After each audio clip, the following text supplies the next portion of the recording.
नमस्कार दोस्तों, हम अपने इस YouTube चैनल पर आप सभी लोगों का स्वागत करते हैं। जहाँ भी रहिए मुस्कुराते रहिए, प्रसन्न रहिए, अपने जीवन को सुव्यवस्थित करते रहिए, आस पास के वातावरण को शुद्ध रखिए, पॉजिटिविटी बनाए रखिए, जिससे लोगों के व्यवहार जो है चेंज हो सके और उनका सकारात्मक व्यवहार भी हो सके। साथ ही साथ मैं आज थोड़ा प्रकृति के ऊपर भी बोलूँगा कि प्रकृति को संरक्षित करना हमारा कर्तव्य होता है।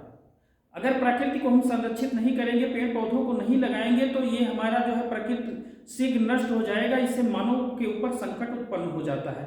प्रकृति अपने आप को संरक्षित करने की कोशिश करती है, लेकिन कहीं न कहीं जो है उसमें अगर हमारा सहयोग हो जाए तो प्रकृति जो है इतनी क्षमताशाली है कि जो है वो संरक्षित हो सकती है। जैसे एक गेहूं के पौधे को लेते हैं, एक गेहूं का पौधा जब बड़ा होता है तो बाली से नीचे वाला भाग जो होता है वो जानवरों के लिए खाने के लिए छोड़ दिया जाता है। जब उसमें हम दाना निकालते हैं तो उस दाने पहला दाना हम जो है पंछियों को दे देते हैं। गेहूं के दाने जब उसको हम आटा पिसाते हैं तो चुटकी में जो है पहली चुटकी निकाल कर चींटियों को देते हैं। जब गेहूं के आटे को हम गूंथते हैं तो छोटे छोटे गुटके बनाकर जो है उसको हम पानी में मछलियों को देते हैं खाने के लिए। उसके बाद जब हम रोटी बनाते हैं तो पहली रोटी हम गाय को देते हैं। उसके बाद में जो है अंतिम रोटी हम कुत्ते के लिए रखते हैं।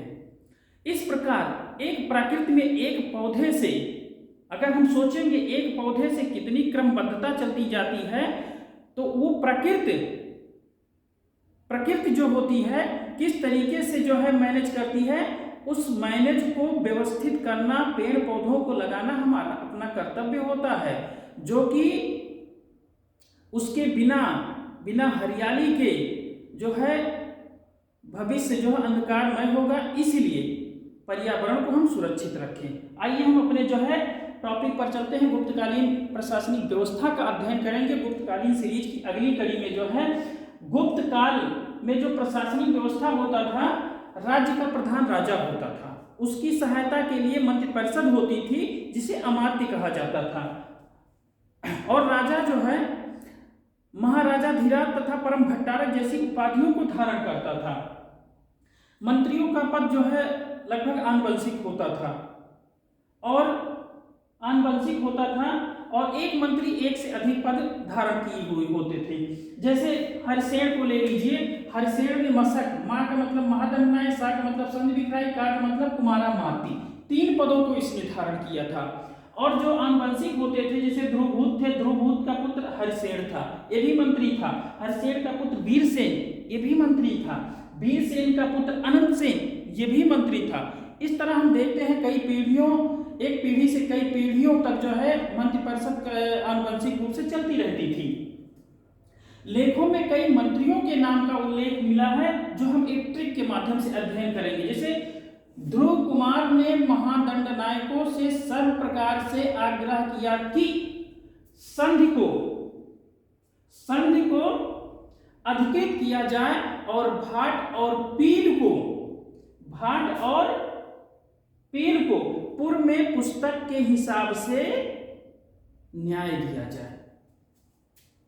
ध्रुव कुमार ने महादंडनायकों से सर्व प्रकार विनय करके आग्रह किया कि संधि को अधिकृत किया जाए और भाट और पील को पूर्व में पुस्तक के हिसाब से न्याय दिया जाए।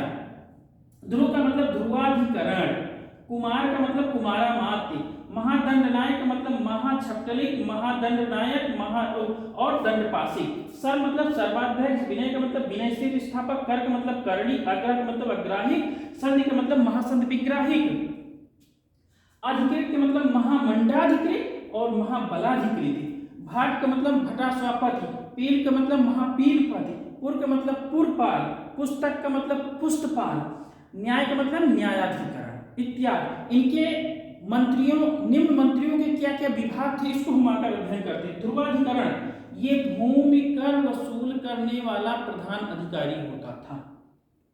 ध्रुवाधिकरण भूमि कर को वसूलने वाला अधिकारी। कुमारा मात्य, ये राज्य के उच्च अधिकारी होते थे। इनकी नियुक्त आधुनिक जो है प्रशासनिक अधिकारी, ये आधुनिक प्रशासनिक अधिकारियों की तरह काम करते थे। महाछपटलिक, राजाज्ञाओं को लिखने वाला अर्थात लिपिबद्ध करने वाला अधिकारी होता था।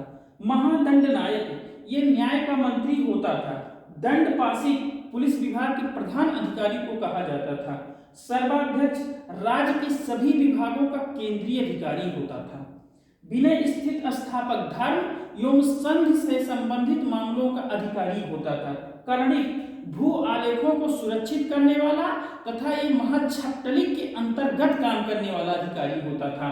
अग्राहिक ये दान विभाग का प्रमुख अधिकारी होता था। महासंधिग्राहिक ये शांत एवं वैदेशिक, दो विभाग के शांत एवं वैदेशिक विभाग का महाधिकारी था।